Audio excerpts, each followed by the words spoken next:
Are you comfortable putting boundaries on other person's behaviors? Or does it feel like you're being punitive somehow?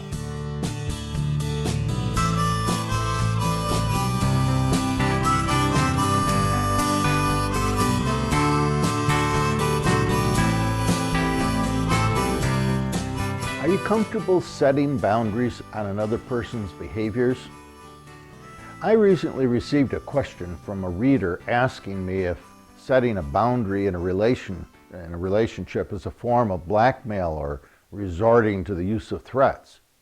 His psychologist said that it was. So how would you respond to that question? Here's how I answered him. I encouraged him to picture himself inside of a transparent bubble that completely surrounds his physical body. And then I told him everything inside that bubble is his personal space.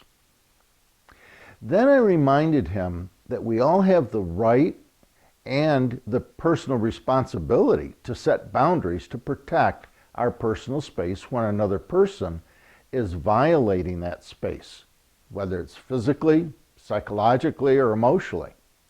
In fact, if we fail to set a boundary to protect ourselves, we're actually choosing to accept the role of a victim. In other words, we're tacitly condoning the other person's behavior and giving them permission to enter our personal space, even when that behavior has become abusive. So, to say that simply, we always have the right to say no, enough, and stop when another person is not behaving in a way that's respectful of our personal space. For example, and I've just made this example up, it's kind of a dumb one, but it'll get the point.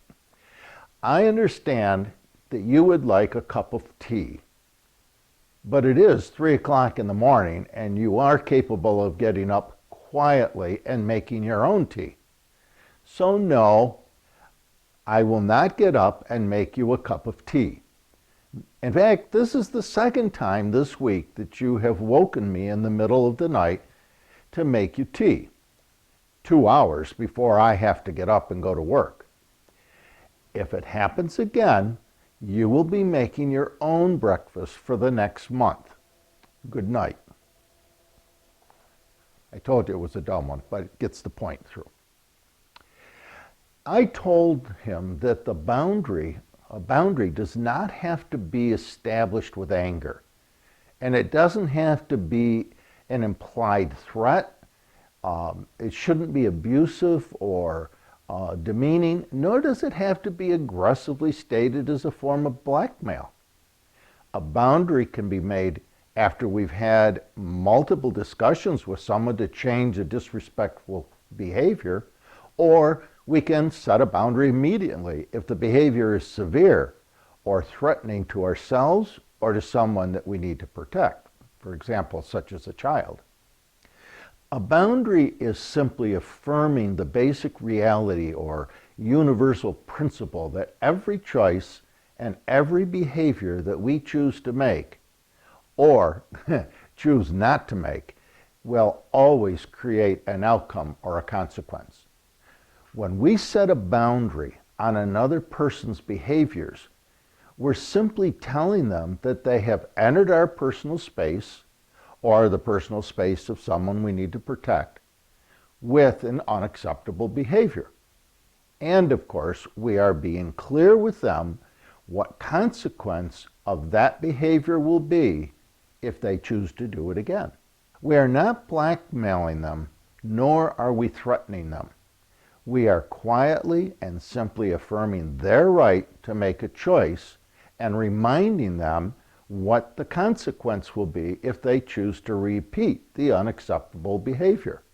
It is always our right to set a boundary, whether the other person agrees or disagrees with our boundary. In fact, most of the time they probably won't agree. A clearly stated boundary is simply affirming their right to choose what outcome they would like. It's their call. It's their choice. I also reminded him that we should never establish a boundary that we're not prepared to follow through on. The power of our boundaries are based on the knowledge that we always follow through on them. The other person has to trust that reality. In the case of the example above, the other person will most certainly be making their own breakfast for the next month if they choose to ignore the boundary and wake that person up at 2 or 3 o'clock in the morning. One final note that I think is pretty important. Follow through is especially important when setting a realistic and respectful boundary on children.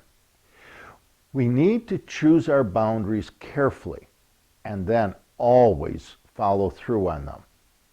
This will help them to internalize the concept that their choices will always create an outcome. And children need to know that they can trust the boundaries are real. Over time, that trust will help them to make more responsible choices. In other words, never get in the way of an outcome or a consequence a child has chosen. And here's the important point. Never lecture them after they've made a bad choice. It will only turn us into a bad lecturing person. The consequence of a reasonable boundary will teach the lesson, not our lecture. If you'd like more information on these kinds of topics, just click the button below and you can sign up for a free subscription to the Stony Hill Nugget newsletter.